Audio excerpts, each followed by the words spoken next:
अस्सलाम वालेकुम इब्राहिम भाई। टुवर्ड्स इटर्निटी की जानिब से हम आपकी यहाँ आमद पर तहे दिल से मशकूर हैं। मैं गुफ्तगू का आगाज़ इस तरह करूँगा कि इब्राहिम फ़ातिह कौन है, क्या आप अपनी ज़िंदगी के बारे में हमें मुख्तसरन बताएंगे? वालेकुम अस्सलाम व रहमतुल्लाहि व बरकातुहू। मेरा नाम इब्राहिम फ़ातिह है। पहले मेरा नाम जोसेफ जॉनसन था। मैं नॉर्थ वेस्ट यूके में ब्लैकपूल में बतौर ईसाई पैदा हुआ। बढ़ती उम्र के साथ मेरे मसाइल बढ़ते गए। मुझे हाई स्कूल से निकाल दिया। मैं कभी कॉलेज नहीं गया। मैं ड्रिंक, स्मोकिंग करता और ड्रग्स लेता। मैं हद से ज्यादा गुमराह था। मैंने इस्लाम 2018 में कबूल किया और पहले से बेहतर शख्स बन गया, एक अच्छा बाप और बेहतर इंसान। और अल्हम्दुलिल्लाह इसी तरह ये सब शुरू हुआ। ईमान के हवाले से आपकी ज़िंदगी कैसी थी? आपके अकायद क्या थे? एक बच्चे के तौर पर मैं ईसाई था। मैं बैप्टाइज हुआ और मेरा होली कम्युनियन और कन्फर्मेशन हुई और मैं खुदा पर यकीन रखता था। हत्ता कि जब मैं बच्चा था तब भी खुदा पर यकीन रखता था, लेकिन जब मैं ईसाई था तो मुझ में खौफ खुदा मौजूद नहीं था। मैं खुदा पर यकीन रखता था, उसके नबियों पर भी, लेकिन बड़े होकर मुझे इस पर यकीन न रहा कि जीसस ही मसीह है। लिहाजा स्कूल के जमाने में भी मैं शको शुबा में रहा। हाई स्कूल में भी मेरा यही रवैया था कि एक कान से सुनकर दूसरे कान से निकाल दो। ईसाईयत में मुझे जिन चीजों की समझ नहीं आती थी वो ये थी कि जीसस खुदा है। मुझे इस पर यकीन न था। मैं ईसाईयत पर अपने लड़कपन से अमल पैरा था। हम इतवार को चर्च जाते। ईसाई सिर्फ इतवार को चर्च जाते हैं। वो सिर्फ अपने लिए हर इतवार को चर्च जाते हैं। मतलब आप वहां जाते हैं और फिर घर वापस आ जाते हैं। यानी ईसाईयत में इतना डिसिप्लिन नहीं है। बस हफ्ते में एक दफा इबादत के लिए जाओ और वापस चले जाओ। ज्यादातर लोग गुनाह करते हैं और फिर हर एक एंड में वहां जाते हैं, मतलब हर इतवार को। ज्यादातर लोग समझते हैं कि इस तरह वो उनके गुनाह माफ कर देता है, चाहे उन्होंने कुछ भी किया हो, और फिर वो जन्नत में जाएंगे। आपकी टीनेज की उम्र कैसी रही? मेरा टीनेज का दौरानिया बहुत मुश्किल था क्योंकि मैं बड़ा हो रहा था और मैं समझता था कि बाहर घूमना, पार्टी करना, ड्रिंकिंग और लड़कियां इस किस्म की चीजें मुझे खुशी देंगी। जब मैं 18 साल का हुआ तो मैंने भी पैसा, औरत, अल्कोहल और पावर जैसे रंग ढंग अपना लिए। मुझे खुद पर किसी देवता का गुमान होता था। मैं खुद को लोगों से बढ़तर समझता था। ऑनेस्टली मैं यही समझता था कि कोई मुझे टच भी नहीं कर सकता। मैं समझता था कि मैं बहुत अहम हूं और ये बहुत गलत बात थी। मुझे अपने माजी से वाकई नफरत है। मैं सोचता कि ये चीजें मुझे खुश रखेंगी क्योंकि मैं खुश नहीं था। इस दुनिया में मुझे किसी ऐसी चीज से खुशी नहीं मिली। मैं कभी भी खुश नहीं हुआ। मेरे पास दुनिया भर का पैसा हो सकता था। मेरे आसपास दसियों औरतें मंडलाती। मेरे पीछे पैसे का ढेर पड़ा होता, लेकिन मैं खुश नहीं होता। मुझे कोई चीज खुशी ना देती थी। मैं कुछ भी कर लेता लेकिन खुशी ना मिलती। जैसे जैसे मैं बड़ा होता गया उतना ही पाता गया और जितना कुछ मुझे मिलता गया मैं उतना ही नाखुश रहने लगा। मतलब मेरी हालत बदतर होती गई क्योंकि मैं समझता कि अगर ये सब मुझे खुश नहीं कर सकता तो कुछ भी खुश नहीं कर सकता। और मैं उदास रहता और मैं अक्सर उदास रहता। मैं गुमराह था। मेरे पास कोई गाइडेंस नहीं थी। मैं रात को हद से ज्यादा ड्रिंक करता और जब मैं अपने होशो हवास खो देता तो मेरे पास कोई ना होता। एक दोस्त की तरह कोई भी मेरे साथ ना होता। वो चाहते कि मैं उनके साथ डाउन हो जाऊं और फिर हम सब मिलकर ऐसा करते। मैं यही समझता कि ये दोस्त दरअसल दोस्त नहीं है। अब मुझे पता चल गया है। मेरा एक बेटा है। मेरी अस्तवाजी जिंदगी नाकाम रही। वो चाहती थी कि मैं क्लब ना जाऊं और ड्रिंकिंग ना करूं, लेकिन मैं क्लब जाता रहा। मैं वहां जाता रहा। मैं बहुत खुदगर्ज था। उसने मुझे छोड़ दिया। मैंने अपना बेटा भी खो दिया। मेरे वालिद भी गुजर गए। तो जब मैंने उन्हें भी खो दिया तो जैसे मैंने हर चीज खो दी, क्योंकि मेरी असल खुशी मेरे वालिद से और मेरे बेटे से जुड़ी हुई थी। और मैं ये समझता रहा कि खुशियों का ताल्लुक इन मादी चीजों से है। क्या आप इन लम्हात का जिक्र करेंगे जब आपने अपने वालिद को खोया? ये सब कैसे हुआ? टुवर्ड्स इटर्निटी को आपके ताउन की जरूरत है। हम एक खैराती तंजीम है जिसका मकसद 8 ज़बानों में इस्लाम के पैगाम को पूरी दुनिया तक पहुंचाना है। आप अपने ताउन से लोगों की मदद कर सकते हैं इस्लाम कबूल करने, हराम को छोड़ने, नमाज शुरू करने, हिजाब पहनने और कुरान पढ़ने में। रोजाना सिर्फ $1 डोनेट करने से आप इंशाअल्लाह इन तमाम नेकियों में अपना हिस्सा डाल सकते हैं। टुवर्ड्स इटर्निटी को डोनेट करें और इस नेक अमल में शामिल हुए बगैर न गुजरें। क्या आप इन लम्हात का जिक्र करेंगे जब आपने अपने वालिद को खोया? ये सब कैसे हुआ? जब मैं 20 साल का था तो मेरे वालिद का इंतकाल हो गया। मतलब उनकी मौत अचानक हुई। वो मेरे वाहिद बेहतरीन दोस्त थे। मैं उस वक्त अपनी गर्लफ्रेंड के घर पर था। मैं अपनी गर्लफ्रेंड के घर पर था। उस वक्त मेरा बेटा 2 महीने का था और मेरे वालिद अपने घर पर थे। मेरी बहन भी वहीं रहती थी। उसने मुझे कॉल की कि अब्बू गिर गए हैं, उनको स्ट्रोक हुआ है और उनका आधा चेहरा काम नहीं कर रहा। उनका आधा चेहरा ऐसा हो गया था जैसे नीचे लटक रहा हो। तो मेरी बहन बहुत ज्यादा परेशान थी। मैंने इस बारे में नहीं सोचा था। मेरे अब्बू अक्सर हॉस्पिटल आते जाते रहते थे क्योंकि उन्हें शुगर थी और अपना कोई खास ख्याल नहीं रखते थे, जैसे अक्सर अपने इंजेक्शन लेना भूल जाते। मैंने इस बारे में नहीं सोचा था। मैं हॉस्पिटल गया था। वो हॉस्पिटल गए थे जहां उन्होंने मेरे वालिद को बेहोशी का इंजेक्शन लगाया। मुझे सिर्फ उनका आना याद है। मेरे सारे बहन भाई आए थे। एक रश बन गया था। हम तादाद में 6 थे। तो जब उन्होंने हम सबको कमरे में पाया तो यूं बात की, मैं तुम लोगों को कैसे बताऊं, मेरी वालिदा का इंतकाल भी ऐसे ही हुआ था। मैंने कहा आप क्या कह रहे हैं? तो अब्बू को ब्रेन हेमरेज हुआ था। मुझे याद है कि सबने जोर जोर से रोना शुरू कर दिया था और मेरा जहन ये कबूल नहीं कर रहा था। मतलब वो हॉस्पिटल के बेड पर पड़े थे और मुझे वो रात अच्छी तरह याद है कि मेरी सब बहनों को अगले दिन काम के लिए घर जाना पड़ा क्योंकि पीछे उनके बच्चे वगैरह भी थे। तो मैं हॉस्पिटल में अकेला रह गया, मतलब बिल्कुल अकेला, और मैं सारी रात उस हॉस्पिटल के चक्कर काटता रहा। फिर मैं वहीं उनके बेड के साथ खड़ा हो गया और मैंने उन पर आखिरी दफा नजर डाली। कभी कभार मुझे अपने किए पर अफसोस होता क्योंकि मैं उनके साथ नहीं रहा। इसी तरह जब मैं अपने माजी में झांकता हूं, मुझे लगता है कि जैसे उनका चेहरा मेरी आंखों में आ जाता है। लिहाजा मैंने सोचा कि मैं उनके साथ पूरी रात हॉस्पिटल में गुजारकर अच्छा कर रहा हूं। लेकिन फिर मैं सोचता हूं कि मैंने अपने आप को टॉर्चर किया। वो 24 घंटे मेरे लिए 1 साल के बराबर थे। अगली सुबह उनका इंतकाल हो गया। उनके दिल की धड़कन रुक गई। क्या वो होश में थे? नहीं, आखिरी दफा मैंने उनको होश में देखा वो उनकी बीमारी से 2 हफ्ते पहले की बात है, जब उन्होंने मुझे कॉल की। उन्होंने मुझे कॉल करके कहा आई लव यू, और मैंने कहा हाँ मुझे मालूम है। उन्होंने कहा मैं तुम्हें बताना चाहता हूँ कि मैं तुमसे कितना ज्यादा प्यार करता हूँ। मैंने कहा आप कहना क्या चाहते हैं? उन्होंने कहा मुझे तुम पर फख्र है, मुझे तुम पर बहुत फख्र है, पता है मुझे अपने पोते पर भी बहुत फख्र है। और मैंने कहा बस कर दें अब, आप क्या कह रहे हैं? फिर मैंने कहा अवेंजर्स 2 मूवी अगले हफ्ते आ रही है, हमें मार्वल पसंद है, उन्हें भी मार्वल बहुत पसंद थी। मुझे लगता है कि जैसे उन्हें एहसास हो गया था कि वो मरने वाले हैं, तभी उन्होंने मुझसे ऐसी बात की क्योंकि वो मरने वाले थे। किसी भी अलामत और निशानी के बिना उन्होंने ये महसूस कर लिया था। उन्हें पता चल गया था और महसूस हो गया था। मेरे ख्याल से वो कुछ हफ्ते पहले डॉक्टर्स के पास गए थे और जान गए थे, लेकिन हमें नहीं बताना चाह रहे थे। मैं इसके लिए तैयार नहीं था, मैं इस दुनिया का सामना करने के लिए तैयार नहीं था। वो हमें छोड़ गए और मैं कबूल नहीं कर रहा था। हालांकि मेरी उम्र 20 साल थी, लेकिन उस वक्त मेरी जहनी हालत 16 साल के लड़के जैसी थी। पता है उनके गुजरने के बाद मैंने बहुत स्ट्रगल की। मुझे जिंदगी गुजारना नहीं आता था। मुझे नहीं पता था कि मैं किराया कहाँ से अदा करूं, इसलिए मैं अपने दोस्तों के साथ निकल जाता और मुश्किल में पड़ जाता और दूसरे गलत काम करता। आखिरकार मैं बेघर हो गया और चोरियां करने लगा, दुकानों और लोगों से नहीं, लेकिन मैं ऐसी जगहों पर जाता।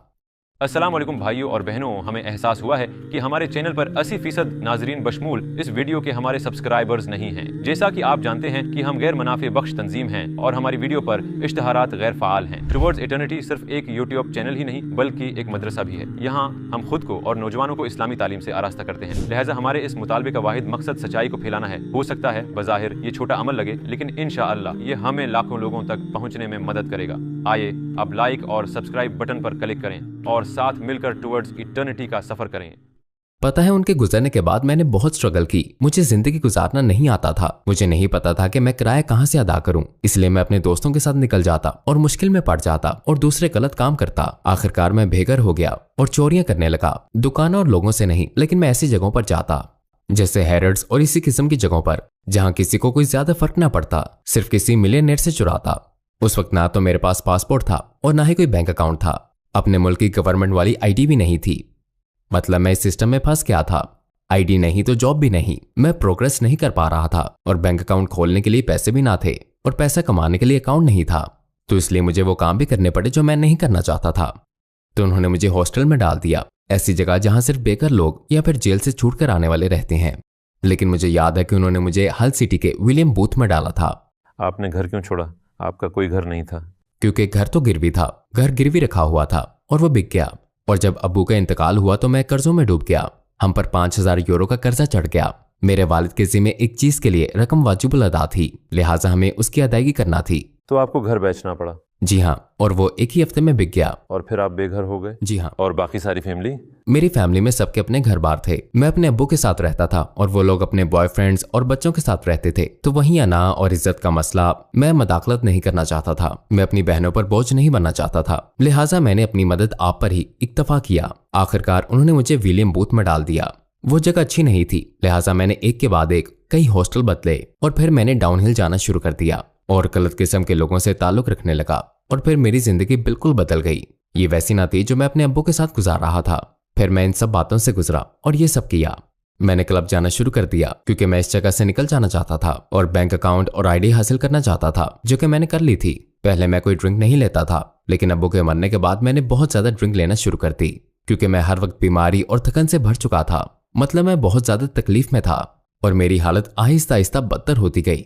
और फिर दूसरी चीजें भी करने लगा, पार्टियां अटेंड करना, क्लब वगैरह जाना। और फिर मैंने ड्रिंकिंग के अलावा ऐसे काम भी शुरू कर दिए जो मुझे बताना भी पसंद नहीं। तो ये सब मैंने क्लब में किया। क्या आप कभी स्ट्रीट पे सोए? तो वो तजुर्बा कैसा रहा? जी हाँ, ऐसा हुआ। बिल्कुल भी अच्छा नहीं था। मेरा लोकल टाउन ब्लैकपूल है। मेरा ताल्लुक क्लेविकल से है, जहां बेघर लोगों के लिए हॉस्टल वगैरह ये सब नहीं होता, क्योंकि वो अच्छा इलाका है। तो मैं बुरी तरह दरबदर हो गया था और फिर मेरी गवर्नमेंट और काउंसिल भी इस सिलसिले में मेरी मदद ना कर सकी। लिहाजा मैं बर्मिंघम चला गया। बर्मिंघम में इससे भी बुरी हालत थी। मैं वहां विलियम बूथ हॉस्टल और वॉशिंगटन कोर्ट गया। वहां बर्मिंघम में कुछ और ही गेम चल रही थी। मतलब बिग लॉइंस वाले लोग, उनमें से कुछ लोग ज्यादा अच्छे ना थे। मैं उस हॉस्टल से भी निकल गया और मैकडोनल्ड के बाहर बसेरा कर लिया। मैं मजीद इस किस्म के लोगों में नहीं रहना चाहता था जिनसे माजी में मेरा ताल्लुक रहा। अब मैं मजीद ऐसे काम नहीं करना चाहता था। अब मैं अपनी मदद करना चाहता था। तो मतलब मैं बर्मिंघम में बिल्कुल बेघर था। शदीद जमा देने वाली सर्दी थी और मैंने अपना स्वेटर अपने सर पर लिपेट रखा था। सख्त सर्दी थी। मैंने एक ही स्वेटर को अपने पूरे जिस्म पर इस तरह से लिपेट रखा था और मैं कपकपा रहा था। मेरा सर सर्दी से कंक्रीट की तरह जम गया था। मेरी रीढ़ की हड्डी का निचला हिस्सा सुबह तक दर्द करता था। शदीद दर्द था। तो उस वक्त मैं बर्मिंघम में मैकडोनल्ड के बाहर था कि एक मोहसिन नामी आदमी मेरी तरफ आया। वो एक पाकिस्तानी मुसलमान था। उसने मुझे फर्श पर पड़े देखा और पूछा, क्या हुआ? मैंने कहा, भाई प्लीज मुझे मेरे हाल पर छोड़ दो। मैंने कहा, मुझे अकेला छोड़ दो। तब उसने कहा, ना ना ना ना ना। मैंने कहा, तुम्हें यहाँ नहीं होना चाहिए। उसने मुझ पर नजर डाली और पूछा, तुम क्या कर रहे हो? तब मैंने उसे अपने अब्बू के बारे में बताया और घर के बारे में बताया और अल्हम्दुलिल्लाह उसका जवाब यूं था, चलो आओ मेरे साथ रह लो। तो मैंने कहा कि मैं तो आपको जानता भी नहीं हूँ। मैंने कहा, वो तुम्हारा अपना घर है? उसने कहा, मेरे पास एक घर है, हम बहुत से बेघर लोगों की मदद करते हैं। तो वहां एक घर था जिसमें वो जरूरतमंद लोगों को कमरा देते थे। उस घर में कमरा खाली था तो उसने मुझे वहीं रहने के लिए दे दिया। तो उस वक्त मैंने उससे पूछा, क्यों, तुम ऐसा क्यों कर रहे हो? उसका जवाब था, सिर्फ अल्लाह ताला के लिए। और जब उसने ये कहा तो मैं मुस्कुरा कर रह गया। उस वक्त मुझे इस बात की समझ नहीं आई थी, क्योंकि जिंदगी भर मेरा जिन लोगों से ताल्लुक पड़ा था वो बदले की तोको बगैर किसी के लिए कुछ भी अच्छा ना करते थे। अपनी तरफ से किसी पर कोई मेहरबानी नहीं करते थे। ये बहुत अच्छा था। तो मेरी जिंदगी में ये पहला मौका था जब किसी ने दिल की गहराइयों से खुलूस के साथ मेरी मदद की, क्योंकि वो सिर्फ मेरा भला चाहते थे। तो फिर ऐसा क्या हुआ कि आपने मस्जिद इस्लाम की तरफ कदम बढ़ाए? जी हाँ, मैं उस वक्त इस्लाम के बारे में इतना कुछ नहीं जानता था। मैं हाई स्कूल में कॉन्स्टेंटिनोपल पढ़ी थी। मेरे भाई मोहसिन ने 1 महीने तक वहां रहते हुए कभी इस्लाम का जिक्र नहीं किया। लोग कहते हैं कि मेरी ग्रूमिंग हुई है, यानी मुझे इस्लाम कबूल करने के लिए प्रेशराइज और मैनिपुलेट किया गया है, या फिर समझते हैं कि मैं एक जेल में हूँ। मतलब ये सब बातें गलत हैं। ये भाईचारा था। उन्होंने मुझे सहारा दिया दोबारा जिंदगी की तरफ वापस लाने के लिए, एक इंसान के तौर पर अपने कदमों पर खड़ा होने के लिए। उन्होंने एक दफा भी कुरान के बारे में जिक्र नहीं किया। मैं कसम खाकर कह सकता हूं, वल्लाह उन्होंने एक दफा भी ऐसा कुछ नहीं कहा। उन्होंने सिर्फ मुझे मेरे कदमों पर खड़ा किया। मतलब मुझे जिम जाने और अपने मामूल ठीक करने में मदद की। हालांकि मैं मेंटली बहुत मजबूत था, लेकिन जिंदगी के इस मोड़ पर जिस हालत में मैं उन लोगों को मिला, उस वक्त मैं बहुत बिखरा हुआ, टूटा हुआ और टुकड़ों में बटा हुआ था। तो सिर्फ जिम जाने से भी मेरे कॉन्फिडेंस पर बहुत असर पड़ा। फिर भाई ने आहिस्ता आहिस्ता मुझे बर्मिंघम में बाहर ले जाना शुरू किया। मैंने हॉज हिल, हैंड्सवर्थ जाना शुरू कर दिया। वहां सब मुझे जानने लगे। हालांकि मैं मुसलमान भी नहीं था, लेकिन वो सब मुझे भाई कहकर पुकारते और मोहब्बत से गले मिलते। ये ऐसा था जैसे मुझे फैमिली मिल गई हो। और माशाल्लाह ये बहुत अमेजिंग और खूबसूरत एहसास था। मेरी पूरी जिंदगी की ख्वाहिश यही थी कि कोई मुझे गले लगाए, और ये चीज मुझे इस्लाम और इस भाईचारे में मिली। और इस बात ने वाकई मुझे इस्लाम की तरफ माइल कर दिया। मुस्लिम कम्युनिटी में जो भाईचारा मुझे मिला वो मैंने कहीं और नहीं पाया। मैं अपने दोस्तों पर भी भरोसा न करता था, क्योंकि वह हमेशा मेरे साथ बदनीयती करते थे। मेरा गलत मतलब न लें, सारे मुसलमान परफेक्ट नहीं होते, लेकिन उनमें से ज्यादातर खौफ खुदा रखते हैं। हमने मजहब पर बात करना शुरू की। मुझे रिलीजियस और फिलोसफिकल डिबेट्स बहुत पसंद हैं। मुझे इंसानियत की हदों में रहते हुए किसी भी मौजू पर डिबेट करना बहुत पसंद है, चाहे ईसाईयत की बात करें या मजहब की बात करें। ये ऐसा है जैसे हमें एक अपना छोटा सा स्पीकर कॉर्नर मिल जाए। फिर उन्होंने मुझे बताया कि मैं अली दावा, हमजा डैन, मोहम्मद हिजाब को देखूं। मैंने उन्हें बताने की कोशिश की कि बाइबल क्यों मुस्तनद है, लेकिन मैं कुछ न कह सका। मतलब अल्हम्दुलिल्लाह मैं कुछ नहीं कह पाया। आप जी हाँ, बाइबल का मैं दिफा मुत्तफिक करना हूँ। चाहते थे। मैं दिफा तो नहीं कर रहा था, लेकिन जब मुझे लगा कि वो लोग कुरान मजीद को मुझ पर लागू करने की कोशिश कर रहे हैं तो उस वक्त मैंने एक दिफाई किस्म का रवैया अपनाया, क्योंकि मैं उस वक्त भी ईसाई ही था। लेकिन मैं कुछ भी ना कह पाया और मैं बस उनकी हर बात से एग्री करता गया। इस्लाम से पहले मैं ये बात नहीं जानता था कि हम एक जैसे खुदा पर यकीन रखते हैं। मुझे नहीं पता था कि हमारे वो नबी जिन पर हम यकीन रखते हैं वो भी एक जैसे हैं। मैं वाकई यही समझता रहा कि वो लोग किसी और ही बात पर यकीन रखते हैं। और जब मैं दावा को देखना शुरू किया तो मुझे हर बात का मतलब समझ में आने लगा। जैसा कि आपको मालूम है कि माशाअल्लाह ये बहुत खूबसूरत एहसास था कि हम जिन नबियों पर यकीन रखते हैं वो एक ही हैं। मुझे बहुत हैरत हुई और मैं शौक था कि ये बात सारी जिंदगी मुझसे कैसे छुपी रही। मैं कैसे ये बात ना जान पाया और मेरी सारी जिंदगी एक झूठ थी। वल्लाह मुझसे सारी जिंदगी झूठ बोला गया। जैसे सोशल मीडिया पर प्रोपोगंडा वगैरह, दूसरे लोगों की बातें सुनना कि वो क्या कहते हैं। मैं तो बहुत लाइल्म था, मुझे मिसगाइड किया गया। फिर मैंने अपना माइंडसेट बनाना शुरू कर दिया और फिर मैंने एक वजह से, वाहिद इसी वजह से कुरान में सच्चाई को पा लिया। ये वो मकाम था कि जहां मैंने जान लिया कि सच्चाई कुरान में है, जहां मैं कह सकता था कि ठीक है यही मुस्तनद किताब है, यही सच्चाई है। कुरान मजीद हिफ्ज करना, अगर कोई भी कुरान मजीद में तहरीफ की कोशिश करता है तो मुसलमानों को पता चल जाता है। अगर आप किसी ईसाई से बाइबल का एक सफा पढ़ने का कहें तो वो ऐसा नहीं कर पाएंगे। तो ऐसी मोहब्बत और जज्बे के साथ कलाम इलाही के सच्चे प्रोटेक्टर्स यही हाफिज कुरान है। और पर्सनली मेरे लिए ये हाफिज ही था जिसने ये साबित किया कि उन लोगों के दिलों में इस कलाम के लिए, किताब के लिए कितनी मोहब्बत है। वो इसको हिफ्ज करेंगे और अपनी जिंदगी इसके लिए वक्फ कर देंगे। और मेरे लिए ये बात एक बहुत बड़ी सनद थी। मैंने दूसरे भाइयों से मिलना शुरू किया और दावा देखना शुरू किया। फिर मैं सीखने के लिए जाने लगा। मस्जिद में नमाज सीखने और पढ़ने के लिए गया। ये मेरे मुसलमान होने से पहले की बात है। मैं ये तजर्बा करना चाहता था। मेरा मतलब है कि मैं वाकई इंटरेस्टेड था। आपको मस्जिद में जाने के लिए मुसलमान होने की जरूरत नहीं है। हर कोई वेलकम करता है। अगर आप ईसाई भी हों, सबको अंदर जाने की इजाजत है, कोई मसला नहीं, अल्हम्दुलिल्लाह। मैं सिर्फ जाकर देखना चाहता था।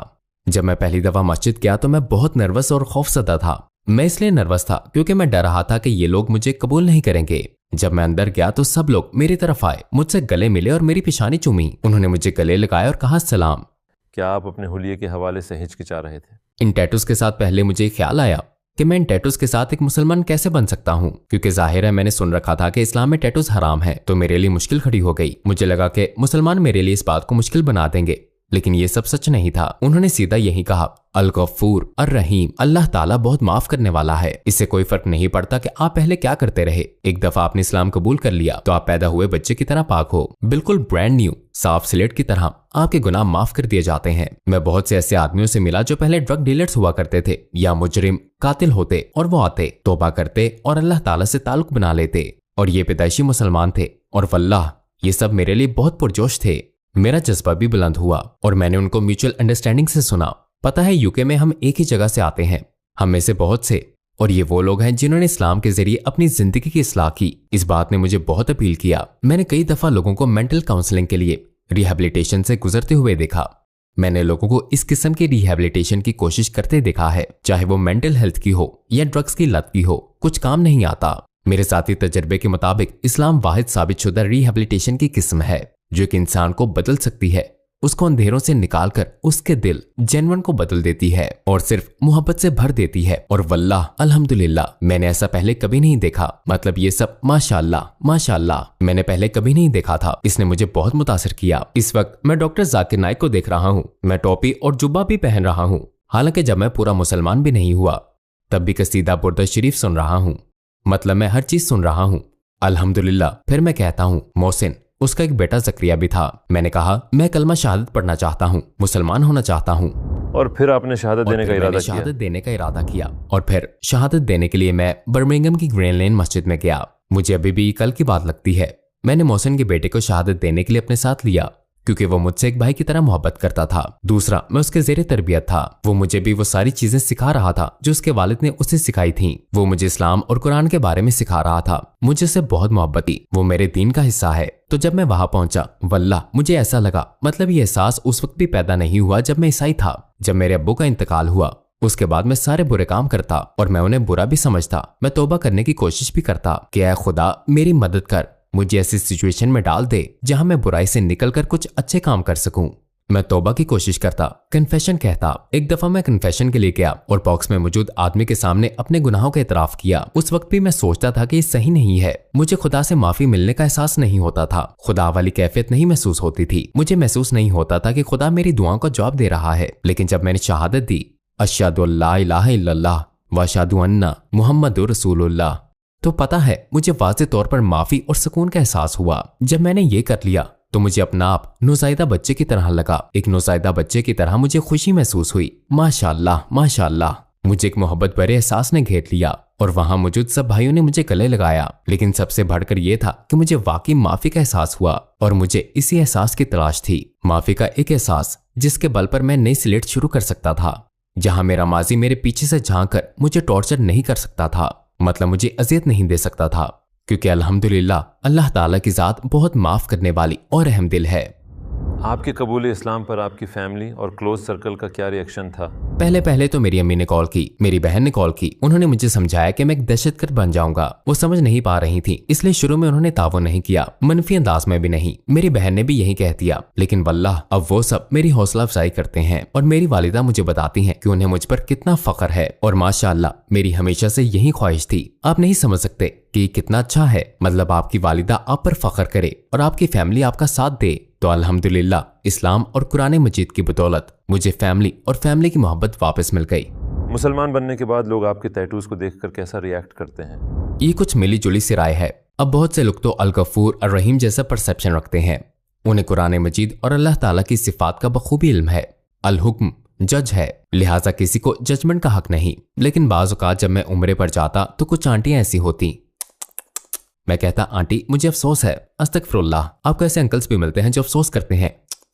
लेकिन पता है अंकल और आंटियां ऐसा करते हैं तो मैं उन्हें बता देता हूं कि मैं नो मुस्लिम हूं। वो कहते हैं माशाअल्लाह माशाअल्लाह जज़ाकल्लाह खैर। मैं कहता हूं देखें आप ऐसा मत करें क्योंकि मैं नो मुस्लिम हूं। अगर ये किसी पैदाइशी मुसलमान की गलती होती, कम ऑन, मैंने कहा अल हुक्म। पुरानी आदतों से छुटकारा पाना मुश्किल साबित हुआ? क्या आप समझते हैं कि किसी को इस वक्त तक मुसलमान नहीं होना चाहिए जब तक वो अपनी पुरानी जिंदगी की तमाम बुराइयां छोड़ने पर राजी ना हो? तमाम नो मुस्लिम या बेअमल लोग जो दीन की तरफ आना चाहते हैं, बेबी स्टेप लें। चीजों को इस तरह से ना देखें जैसे जैसे आप रास्ता तय करते हैं सीखते जाते हैं। पता है कोशिश का भी डबल सवाब मिलता है। जी हाँ, 100%। और मेरे नजदीक लाइफस्टाइल में एक बड़े चेंज के लिए 2 साल चाहिए। इसमें 2 साल लग ही जाते हैं। इसमें एडजस्ट होने के लिए, सुन्नत अपनाने के लिए, म्यूजिक, इस तरह की बहुत सारी छोटी छोटी बातें हैं। तो बहुत सी चीजें हैं ठीक, लेकिन अपने आप को मुशक्कत में ना डालें। पहले सिर्फ नियत करें, आहिस्ता आहिस्ता थोड़ा थोड़ा करके आप मंजिल हासिल कर लेंगे। इसमें मुख्तलिफ लेवल्स हैं, मोमिन, मुसलमान। अब ये आप पर है कि आप क्या बनना चाहते हैं। हर किसी को रैंक मिलता है, हर किसी को। ये आसान हो सकता है, ये आसान है। आप दिन में 5 वक्त नमाज पढ़ सकते हैं और आप जाकर अपने काम कर सकते हैं और अल्हम्दुलिल्लाह आप कह सकते हैं कि ओ मैंने अच्छे खासे नेक काम किए, इंशाअल्लाह मैं जन्नत में जाऊंगा। मेरे एक दोस्त ने मुझे बताया कि हम में से कोई भी जन्नत में इसलिए नहीं जाएगा कि उसने अच्छे काम किए, बल्कि अल्लाह ताला के रहम की वजह से जाएगा। और पता है हम हजरत मोहम्मद सल्लल्लाहु अलैहि वसल्लम से जितनी ज्यादा मोहब्बत करेंगे उतनी ही हम में बेहतरी आएगी। लेकिन ये वक्त के साथ आएगी। तो मैं यही कहूंगा कि अगर आप पर टैटू भी बने हुए हैं तो भी इस्लाम सबके लिए है। ये उन सबके लिए जीरो है जिसे इसकी जरूरत है। इससे कोई फर्क नहीं पड़ता कि आप कहां से हैं। कोई मसला नहीं कि आपने माजी में क्या किया। हत्ता कि आप ड्रिंकिंग भी करते हो तो सिर्फ दुआ मांगे और अस्तगफिरुल्लाह कहते हैं। इसी दौरान अगर आप वाकई आखिरत में जन्नत में जाना चाहते हैं और आप इसे अपनाते हैं तो इस्लाम कोई मजाक नहीं। तो जब हम नमाज पढ़ते हैं और कुरान मजीद को गौर से पढ़ते हैं तो हमें से मोहब्बत हो जाती है। इस मुकाम पर आप ये सब कुछ अल्लाह ताला के लिए करते हैं। डोंट वरी, अगर आप ड्रिंक करते हैं मुझे यकीन है कि अल्लाह ताला गाइड करेगा इंशाअल्लाह। क्या आपको किसी ऐसे गैर मामूली वाक़े का तजर्बा हुआ जब आपने महसूस किया कि आपका अल्लाह ताला से बहुत खास ताल्लुक है? ऐसे वाक़यात में से एक पिछले साल हुआ था जब मैं बहुत अकेला था। मैं हल सिटी में था।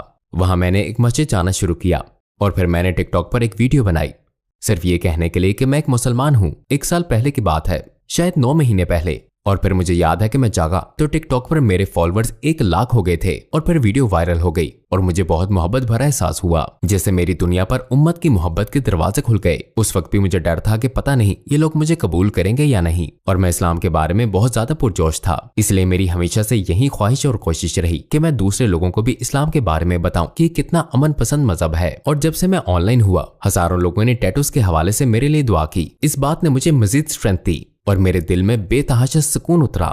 और इसके बाद से मुझे हजारों लोगों की मेल्स आई जिसमें उन्होंने बताया कि उन्होंने मेरी वीडियोस देखकर शहादत पढ़ ली थी, क्योंकि मैंने अपनी वीडियो से उनको बताया कि इस्लाम एक अमन पसंद मजहब है। और फिर लाइव और डायरेक्ट देखने से उनको समझने में आसानी हुई। जब से मैंने वो पहली वीडियो बनाई तब से हजारों लोगों ने मीडिया पर मुझे मैसेज किए। कुछ गैर मुस्लिम थे, कुछ ने शहादत पढ़ ली थी या कुरान मजीद लिया था और इस्लाम की स्टडी कर रहे थे। वो चाहते थे कि मैं उन्हें मजीद सिखाऊं, लिहाजा मैंने उन 9 मुस्लिमों को गाइड किया। मेरी ख्वाहिश थी अल्लाह ताला उनकी हिफाजत करे और मुझे जब कभी मौका मिला तो मैं उनके पास जाकर उनके लिए कुछ करूं, तो मैं वहां जाऊंगा इंशाअल्लाह। आप कई दफ़ा उम्रे पर गए, लेकिन जब आप पहली दफ़ा उम्रे पर गए तो आपको किस चीज़ ने सबसे ज़्यादा मुतासिर किया और क्यों? जब मैं मस्जिदुल हराम गया तो मैं वहां हर मुल्क से, हर नस्ल और हर रंग के बहुत सारे लोगों को एक जगह पाया। मैं जानता था कि यही जवाब है। लोग अल्लाह ताला के लिए ज़ियारत करने आए थे। वेटिकन की तरह नहीं, जहां लोग सिर्फ पॉप को देखने आते हैं, वो सिर्फ अल्लाह ताला के लिए वहां आए थे। ये सच्चे मुत्तकी मुसलमान थे। यही नस्ली तासुब का जवाब और उसका हल था। ये दुनिया का अमन है और मेरे लिए वो लम्हा बहुत बड़ा था। इस्लाम हर चीज का इलाज है, ये हर मसले का हल है, ये जिंदगी में गाइड की तरह है, ये ज़ाब्ता हयात है। मुझे अपना भाई अनस याद है, मैं उससे मोहब्बत करता हूँ। वो दागिस्तान से है। उसने मुझे स्विस होटल मक्का से कॉल की और कॉल करके मुझे काबा दिखाया। ये काबा है और मैंने आपके लिए दुआ की है, मैं आपके लिए उम्र अदा करने जा रहा हूँ। मुझे याद है कि वो मुझे मदीने ले गया। इस तरह हमने हिजरत दोहराई। हम मस्जिद नबवी गए, लेकिन हमने मदीने में नियत की और सारे रास्ते ड्राइव किया। सिर्फ वो कार का सफर मैं कभी नहीं भूल सकता। उन तमाम जगहों पर जाना, उन तमाम मकामात पर रुकना और सब कुछ जिसके बारे में हमने बात की और मुझे बताना कि किस तरह दुआएं पढ़नी है। तो मतलब ये सब कुछ बहुत स्पेशल था, क्योंकि पहली दफा था। मुझे महसूस हुआ कि मैं ही क्यों, मैं बहुत खुश था।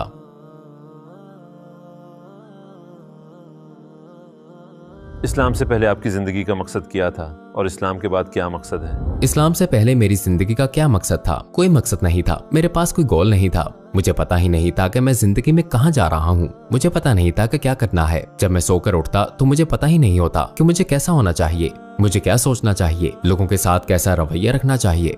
मैं सिर्फ उठता। मैं बहुत गुमराह था। मुझे नहीं पता था कि क्या करना चाहिए। मतलब मैं हद से ज्यादा गुमराह हो गया था। लेकिन अब इंशाअल्लाह आहिस्ता आहिस्ता मैं अपने टैटूज हटाऊंगा। इसमें वक्त लगेगा और मैं सफर कर रहा हूँ। जब मैं इंडोनेशिया वापस जाऊंगा तो मैं वहाँ सेटल हो जाऊंगा। मैं इनको लेजर करवा लूंगा। मैं हाफिज बनना चाहता हूँ। मैं कुरान मजीद की तिलावत करना चाहता हूँ। मैं एक दिन इमाम बनना चाहता हूँ। मैं दावा का काम करना चाहता हूँ। मैं अली दावा के साथ दावा देना चाहता हूँ, अखी यमन के साथ भी। लिहाजा मैं स्टडी करूंगा इंशाअल्लाह। दुआ है कि मैं स्पीकर कॉर्नर्स पर जाकर दावा दूं। मैं हाफिज बनना चाहता हूँ। मुझे कुरान मजीद से मोहब्बत है। जब मैंने पहली टिकटॉक बनाई तो सऊदी इमामों ने और कई जगहों मसलन इराक वगैरह से मेरे भाइयों ने लाइव आकर मेरे लिए कुरान मजीद की तिलावत की, ताकि मैं कुरान मजीद से मजीद मोहब्बत करूं और इसकी खूबसूरती को देख सकूं। वो आहिस्तगी से मेरे लिए तिलावत करते और मैं इसकी मोहब्बत में गिरफ्तार हो जाता। फिर मैंने तमाम सूरतें जैसे सूरह यासीन, सूरह यूसुफ पढ़ना शुरू की। मैंने हर सूरत में कुरान पढ़ने की ठान ली। मुराद यह है कि मुझे कुरान मजीद से मोहब्बत हो गई। ये एक अलग कहानी है इंशाअल्लाह।